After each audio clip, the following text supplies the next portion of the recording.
যুক্তরাষ্ট্রের প্রস্তাব বিতর্কিত, যুদ্ধবিরতিতে রাজি হয়েও গাজায় হত্যাযজ্ঞ বন্ধ করেনি ইসরায়েল, অভিযোগ হামাসের। আলিপুরদুয়ার থেকে নরেন্দ্র মোদীর মিশন বেঙ্গল শুরু, কি এমন বার্তা দিতে চায় বাংলাদেশকে? যুক্তরাষ্ট্রে শুল্ক নীতি পুনর্বহাল করেছে আপিল বিভাগ, আবার অনিশ্চয়তার আশঙ্কায় বৈশ্বিক পুঁজিবাজার।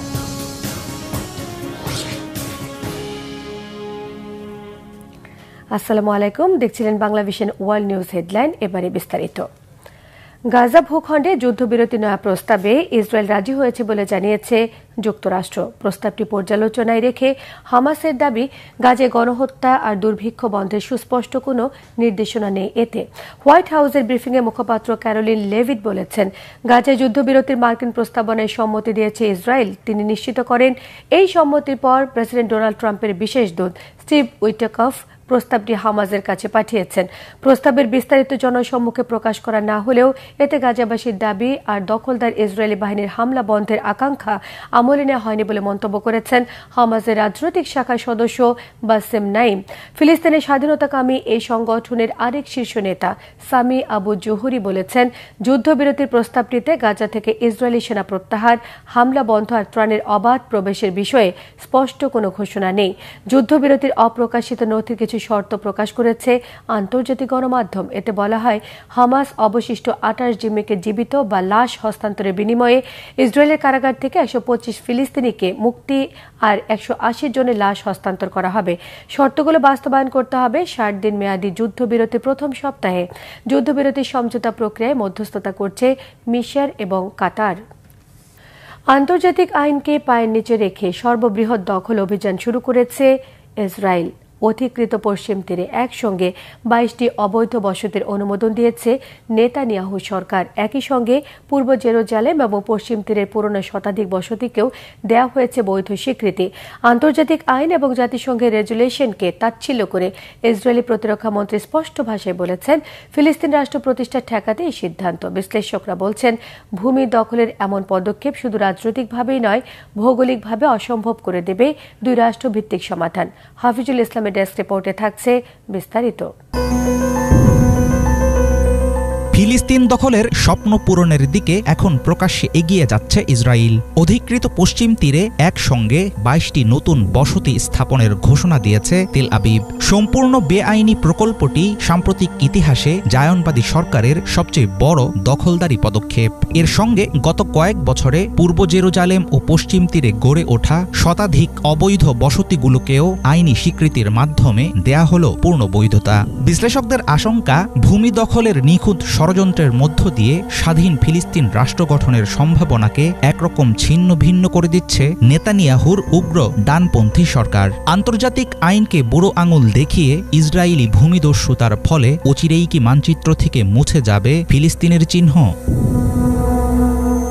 ইসরায়েলের বিরুদ্ধে নিষেধাজ্ঞা আরোপ ও কঠোর অবস্থানে যাওয়ার হুঁশিয়ারি দিয়েছে ইইউর একাধিক সদস্য রাষ্ট্র, আরব লীগ, ওআইসি এবং মধ্যপ্রাচ্য ও ইউরোপের অন্তত 20টি দেশ ও আন্তর্জাতিক সংস্থা। সেই হুমকিতে ইসরায়েলের অবস্থানে আসেনি বড় কোনো পরিবর্তন।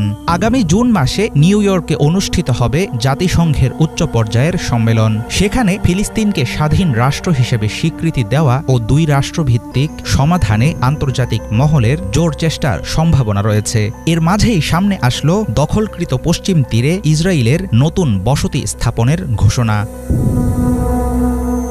গত 29 মে বসতি স্থাপন প্রকল্পের সিদ্ধান্ত জানিয়েছেন নেতানিয়াহু সরকারের প্রতিরক্ষা মন্ত্রী ইসরায়েল কার্জ এবং অর্থমন্ত্রী বেজালেল স্মোটরিচ। উগ্র ডানপন্থী নেতা স্মোটরিচ নিজেও একজন অবৈধ নাগরিক। মদিইন হয়ে তেল আবিব ও জেরুজালেমকে সংযুক্ত করেছে রুট 443 নম্বর সড়ক। কৌশলগতভাবে অত্যন্ত গুরুত্বপূর্ণ অঞ্চলটিতে বসানো হবে নতুন বসতিগুলো। এর ফলে পশ্চিম তীরের ফিলিস্তিনি জনগণের চলাচল ও জীবনধারায় পড়বে মারাত্মক প্রভাব। এমন সিদ্ধান্ত হঠাৎ নেওয়া হয়নি। বিবিসির প্রতিবেদনে বলা হয়, প্রায় সপ্তাহ দুয়েক আগে বিশ্বের নজর যখন গাজায় চলমান গণহত্যার দিকে, তখন এক গোপন মন্ত্রিসভা বৈঠকে দেয়া হয় প্রকল্পের অনুমোদন।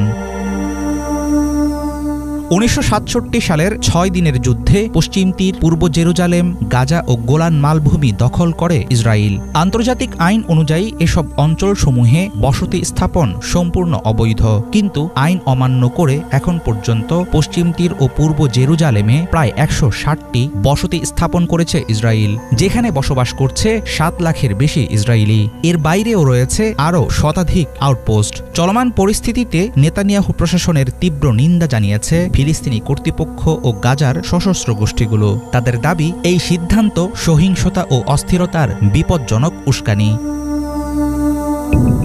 কোনোরকম কূটনৈতিক ভনিতা ছাড়া ইসরায়েলি প্রতিরক্ষা মন্ত্রী কার্জ জানিয়েছেন, ফিলিস্তিনি রাষ্ট্রের সম্ভাবনাকে শেষ করতেই নেওয়া হয়েছে এই পদক্ষেপ। তার এমন নগ্ন স্বীকারোক্তির মাধ্যমে পরিষ্কার বোঝা যাচ্ছে, 2 রাষ্ট্র সমাধানের পথকে চিরতরে বন্ধ করাই ইসরায়েলের মূল লক্ষ্য।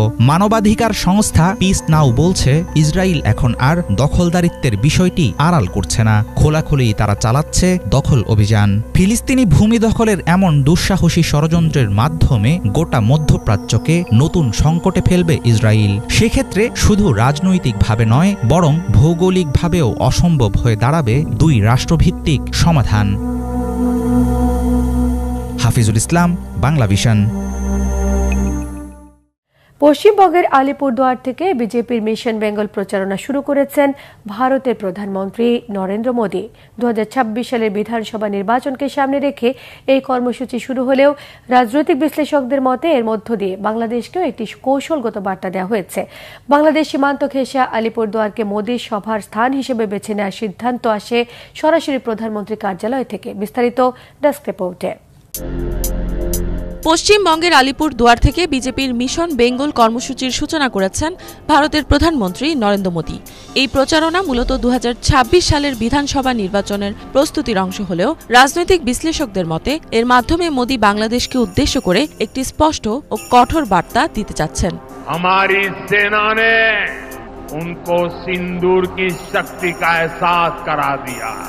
ভারতীয় সংবাদ মাধ্যম দ্য টেলিগ্রাফ ইন্ডিয়ার এক প্রতিবেদনে বলা হয়, প্রধানমন্ত্রী নরেন্দ্র মোদী তার গুরুত্বপূর্ণ নির্বাচনী সভার জন্য আলিপুরদুয়ারকে বেছে নিয়েছেন, যা বাংলাদেশ সীমান্তের কাছাকাছি অবস্থিত। এদিকে সভার স্থান নির্ধারণের সিদ্ধান্ত এসেছে সরাসরি প্রধানমন্ত্রীর কার্যালয় থেকে। সভাটি অনুষ্ঠিত হয় 29 মে বৃহস্পতিবার। এদিকে কোচবিহার থেকে মোদীর সভায় আসার পথে বাধা ও বিজেপি কর্মীদের বাসে ভাঙচুরের ঘটনাও ঘটেছে।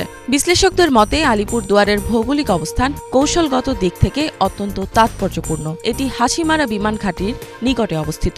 এই বিমান ঘাঁটি সম্প্রতি পাকিস্তানের সঙ্গে 4 দিনব্যাপী সংঘর্ষে ভারতের বিমান শক্তি প্রদর্শনে গুরুত্বপূর্ণ ভূমিকা পালন করেছে বলে দাবি করা হয়। বিশ্লেষকদের মতে এর মাধ্যমে ভারত নিজেদের সামরিক শক্তি তুলে ধরতে চায়। একই সঙ্গে এটি বাংলাদেশের দিকেও একটি স্পষ্ট রাজনৈতিক ও প্রতিরক্ষাগত বার্তা বহন করে। আরও একটি গুরুত্বপূর্ণ বিষয় হল, আলিপুরদুয়ার অঞ্চলটি শিলিগুড়ি করিডোর বা চিকেন নেকের অংশ। এটি ভারতের মূল ভূখণ্ডকে সিকিম ও উত্তর পূর্বাঞ্চলের 7 সিস্টার্স রাজ্যগুলোর সঙ্গে সংযুক্ত করে ও একমাত্র স্থলপথ হিসেবে কাজ করে। এই সরু ভৌগোলিক অংশটি ভারতের জন্য একটি নিরাপত্তাগত দুর্বলতা হিসেবেও বিবেচিত হয়। এটি দীর্ঘদিন ধরেই ভারতের জন্য একটি উদ্বেগের কারণ। সবকিছু বিবেচনা করলে বাংলাদেশের বিষয়টিও এখানে বিশেষ গুরুত্ব পায়। ফলে ভারতের এই সীমান্ত এলাকায় প্রধানমন্ত্রী নরেন্দ্র মোদীর সফরকে অনেকেই বাংলাদেশকে একটি কৌশলগত বার্তা দেওয়ার পদক্ষেপ হিসেবে দেখছেন। आतंकवादियों ने हमारी बहनों का सिंदूर मिटाने का दुस्साहस किया। সভায় মোদী তার ভাষণে দুর্নীতি, কেন্দ্রীয় প্রকল্প রূপায়ণে গড়িমসি ও অপারেশন সিঁদুরের সফল বাস্তবায়নের প্রসঙ্গ তুলে ধরে পশ্চিমবঙ্গের মুখ্যমন্ত্রী মমতা বন্দ্যোপাধ্যায়ের সরকারকে কটাক্ষ করেন। একই সঙ্গে তিনি রাজ্যে বিজেপির সংগঠন মজবুত করার উপর গুরুত্ব দেন। যদিও তার বক্তব্যের মূল অভিপ্রায় ছিল বাংলাদেশের সঙ্গে ভারতের সাম্প্রতিক কূটনৈতিক উত্তেজনা তুলে ধরা। বিশেষ করে চীনের সঙ্গে বাংলাদেশের ঘনিষ্ঠ সম্পর্ক নিয়ে ভারতের উদ্বেগের বিষয়টি তিনি পরোক্ষভাবে প্রকাশ করেন। তিনি আরও বলেন, 2019 সালের লোকসভা নির্বাচনের পরে বিজেপি 2টি নির্বাচনে কিছুটা ভালো ফল অর্জন করলেও তা বড় কোনো জয় হিসেবে বিবেচিত হয়নি। রাজ্যে দলের নেতৃত্বে পরিবর্তন আনা ও শুভেন্দু অধিকারীর ওপর ভরসা রাখার পরও পশ্চিমবঙ্গ বিজেপির অবস্থানে উল্লেখযোগ্য উন্নতি হয়নি। 2021 সালের বিধানসভা নির্বাচনে বিজেপি উত্তরবঙ্গে 30টি আসন পেলেও পরবর্তী কয়েক বছরে তার মধ্যে 5টি আসন তৃণমূল কংগ্রেসে চলে যায়। ফলে মোদি এখন এই অঞ্চলে বিজেপির হারানো প্রভাব পুনরুদ্ধার করতে আগ্রহ প্রকাশ করেন।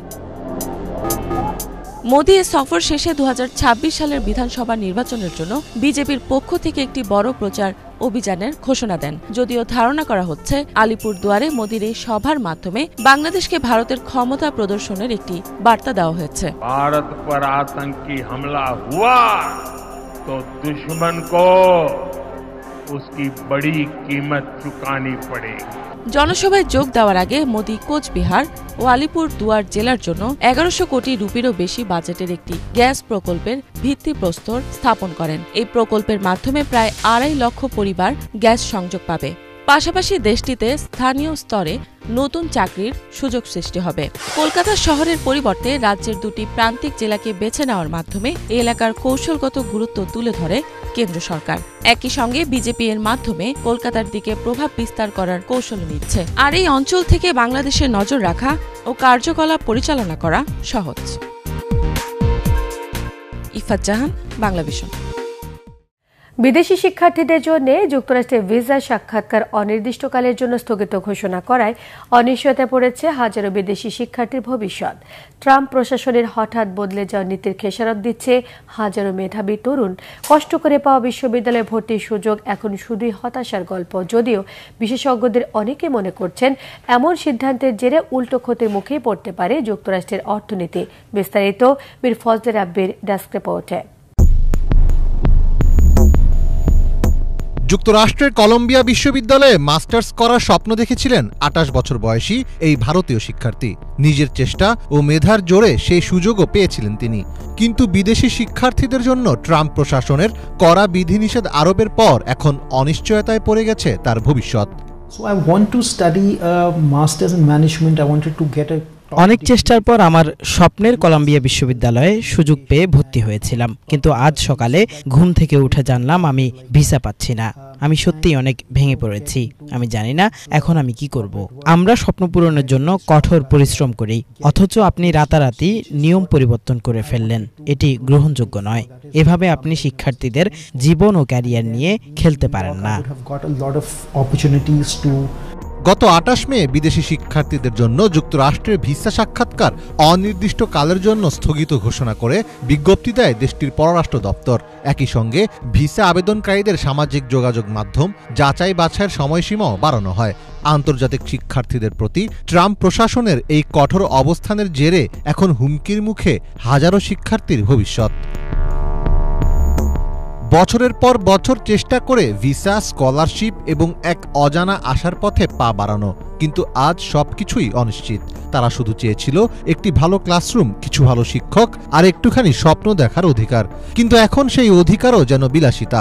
ফলে যুক্তরাষ্ট্রকে এড়িয়ে এখন অন্য দেশের কথা ভাবছেন অনেকেই। এমনটাই জানালেন এই চীনা শিক্ষার্থী। আসলে এটি একটি অযৌক্তিক সিদ্ধান্ত। বিষয়টি নিয়ে সবাই খুব উদ্বিগ্ন। আমার ভিসা প্রক্রিয়া এখনো শুরু হয়নি। আমার মার্কিন যুক্তরাষ্ট্রে যাওয়া উচিত কিনা তা পুনর্বিবেচনা করতে হতে পারে। যদি আমি সত্যি যুক্তরাষ্ট্রে যেতে না পারি, তাহলে আমার কাছে ইংল্যান্ডের একটি বিশ্ববিদ্যালয় থেকে ভালো প্রস্তাব আছে, তাই আমি সম্ভবত সেখানেই যাব। ট্রাম্প প্রশাসন যুক্তরাষ্ট্রের বড় বড় বিশ্ববিদ্যালয়ের ওপর কিছু পরিবর্তন চাপিয়ে দিতে চাইছে। ফলে বিশ্বজুড়ে নতুন বিদেশি শিক্ষার্থীদের মার্কিন ভিসা দেওয়া আপাতত বন্ধ রাখা হয়েছে। তবে বিশেষজ্ঞদের অনেকে মনে করছেন এমন সিদ্ধান্তের জেরে উল্টো ক্ষতির মুখে পড়বে যুক্তরাষ্ট্রের অর্থনীতি। গত অর্থ বছরে আন্তর্জাতিক শিক্ষার্থীরা যুক্তরাষ্ট্রের অর্থনীতিতে প্রায় $44 বিলিয়ন অবদান রেখেছেন। এছাড়াও প্রায় 4 লাখ কর্মসংস্থান সরাসরি বা পরোক্ষভাবে তাদের কারণে সৃষ্টি হয়েছে। ভিসা বাতিল ও কঠোর নীতির ফলে এই অর্থনৈতিক অবদান উল্লেখযোগ্যভাবে কমে যেতে পারে। অনেক বিশ্ববিদ্যালয় তাদের বাজেটের বড় অংশই বিদেশি শিক্ষার্থীদের টিউশন ফি থেকে পায়। বিদেশি শিক্ষার্থীর সংখ্যা কমে গেলে বিশ্ববিদ্যালয়গুলো আর্থিক সংকটে পড়বে। বিশেষ করে ছোট বা কম জনপ্রিয় প্রতিষ্ঠানগুলো বন্ধ হওয়ার ঝুঁকিতে পড়বে। ট্রাম্প প্রশাসনের এমন সিদ্ধান্তের কারণে ক্ষতিগ্রস্ত হতে পারে যুক্তরাষ্ট্রের গবেষণা খাত। যুক্তরাষ্ট্রের অনেক উচ্চশিক্ষা ও গবেষণা কার্যক্রম আন্তর্জাতিক শিক্ষার্থীদের উপর নির্ভরশীল। এসব ক্ষেত্রে মাস্টার্স পর্যায়ের 50 থেকে 70% শিক্ষার্থী বিদেশি। তাদের সংখ্যা কমলে গবেষণা ও উদ্ভাবনী কার্যক্রম দুর্বল হয়ে পড়বে। যুক্তরাষ্ট্রের অনেক সফল স্টার্টআপের প্রতিষ্ঠাতা আন্তর্জাতিক শিক্ষার্থী ছিলেন। তাদের সংখ্যা কমে গেলে নতুন উদ্যোগ, উদ্ভাবন ও প্রযুক্তিগত অগ্রগতি বাধাগ্রস্ত হবে। কেবল অর্থনীতি বা গবেষণা নয়, বিদেশি শিক্ষার্থীরা ক্যাম্পাসে যে বৈচিত্র্য ও বৈশ্বিক দৃষ্টিভঙ্গি নিয়ে আসে তা থেকেও বঞ্চিত হবে যুক্তরাষ্ট্র। ডোনাল্ড ট্রাম্পের নির্বাচনী প্রতিশ্রুতি ছিল আমেরিকা ফার্স্ট নীতি, কিন্তু একটা দেশের সবচেয়ে বড় শক্তি তার ভবিষ্যৎ প্রজন্ম। যদি সেই প্রজন্ম মুখ ফিরিয়ে নেয় তাহলে সেই দেশ ভবিষ্যৎ বানাবে কিভাবে, এমন প্রশ্নই রাখছেন স্বপ্নাতুর বিদেশি শিক্ষার্থীরা। মীর ফজলে রাব্বি, বাংলা ভিশন। যুক্তরাষ্ট্রের ফেডারেল আদালতের স্থগিতাদেশের 24 ঘণ্টা না যেতে বিতর্কিত শুল্ক নীতি পুনর্বহাল করেছে আপিল বিভাগ। ফলে বহাল থাকলেও যুক্তরাষ্ট্রে রপ্তানি করা পণ্যে বাড়তি শুল্কের বোঝা। এতে আবার অনিশ্চয়তার আশঙ্কায় পড়েছে বৈশ্বিক পুঁজিবাজার।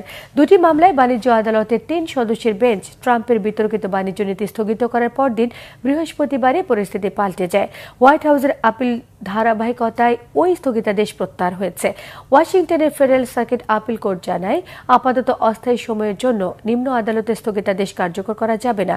মামলার বাদীদের 5 জুনের মধ্যে আর ট্রাম্প প্রশাসনকে 9 জুনের মধ্যে জবাব দিতে বলেছে আপিল আদালত।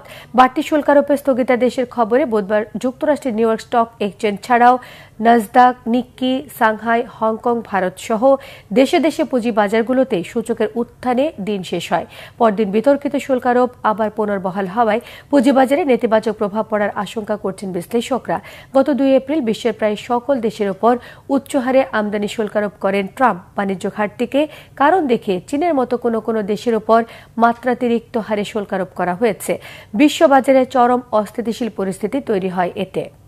ভয়াবহ দাবানলে পড়ছে কানাডার মধ্য এবং পশ্চিমাঞ্চল। এরই মধ্যে অগ্নিদগ্ধ হয়ে মারা গেছেন ম্যানিটাবা সম্প্রদায়ের 2 জন। কানাডা জুড়ে 166টিরও বেশি দাবানল সক্রিয়ভাবে জ্বলছে। কলম্বিয়া, আলবার্তা, সাসকাচুয়ান, ম্যানিটাবা, অন্টারিও সহ 14টি এলাকায় এরই মধ্যে আগুন নিয়ন্ত্রণের বাইরে চলে গেছে। ঘটনার জেরে দেশটির ম্যানিটাবা জরুরি অবস্থা জারি করা হয়েছে। স্থানীয় প্রশাসন জানায়, বাসিন্দাদের স্থানান্তর, অগ্নি নির্বাপনে সহায়তা করার জন্য কানাডিয়ান সশস্ত্র বাহিনী ম্যানিটাবায় মোতায়েন করা হচ্ছে। এ অবস্থায় 17,000-এরও বেশি মানুষকে অন্যত্র সরে যাবার নির্দেশ দেওয়া হয়েছে। এছাড়াও আলবার্তা প্রদেশের কিছু এলাকা থেকে তেল এবং গ্যাস উত্তোলন বন্ধ রাখা হয়েছে। জলবায়ু এবং তীব্র বাতাসের কারণে দাবানল তীব্র হয়ে উঠেছে। ব্রিটেনের গ্লুচেস্টারে চিজ রোলিং প্রতিযোগিতায় প্রতি বছর অংশগ্রহণ করে কয়েকশো রোমাঞ্চ প্রেমী। বলা হয়ে থাকে বিশ্বের সবচেয়ে বিপজ্জনক এবং রোমাঞ্চকর খেলার মধ্যে এটি একটি। প্রথা অনুযায়ী পাহাড়ের ওপর থেকে ছেড়ে দেওয়া একটি পনিরের পেছনে ছোটেন অংশগ্রহণকারীরা। এখানে যেমন থাকে প্রতিযোগিতায় জেতার উত্তেজনা, তেমনি থাকে গুরুতর আহত হবার ভয়। তবে সকল বিপদ উপেক্ষা করেই গ্রামবাসীরা প্রতি বছর এই প্রতিযোগিতায় অংশগ্রহণ করে যাচ্ছেন। চন্দ্রিকা মজুমদারের ডেস্ক রিপোর্ট। এভাবেই পাহাড়ের চূড়া থেকে ঝাঁপ দিয়েছে তারা। সবার আগে পাহাড়ের তলায় এসে যে চিজ দখলে নিতে পারে সেই হন বিজয়ী। 1 শতাব্দীরও বেশি সময় ধরে চলা এই চিজ রোলিং প্রতিযোগিতায় প্রতি বছরই নামে শত শত রোমাঞ্চ প্রেমীদের ঢল। ব্রিটিশরা তাদের স্প্রিং ব্যাক হোলিতে পালন করে এমনই অদ্ভুত উপায়ে। ইংল্যান্ডের গ্লুচেস্টারের কাছে ব্রকওয়ার্থে অবস্থিত কুপার্স হিলে আয়োজন হয় এই প্রতিযোগিতার। অংশগ্রহণকারীরা ডাবল গ্লুচেস্টার পনিরের চাকার পেছনে ছুটতে 180 মিটার উঁচু পাহাড়টির চূড়া থেকে দৌড়ানো শুরু করে। প্রথমে পনিরের চাকাটিকে পাহাড়ের চূড়া থেকে নিচে পাঠানো হয়। গড়িয়ে গড়িয়ে নামতে থাকা সেই 8 পাউন্ডের পনিরের পেছনে দৌড়াতে থাকে প্রতিযোগীরা। এবছর সব বাধা পেরিয়ে তৃতীয় রাউন্ডে প্রথম স্থান দখল করেন ব্যারন স্মিথ। গ্রামবাসী এই খেলাটি খুব উপভোগ করে, তবে সবাই জিততে পারে না। টানা 3 বছর ধরে খেলাটিতে টম কুপার জিতে আসছে।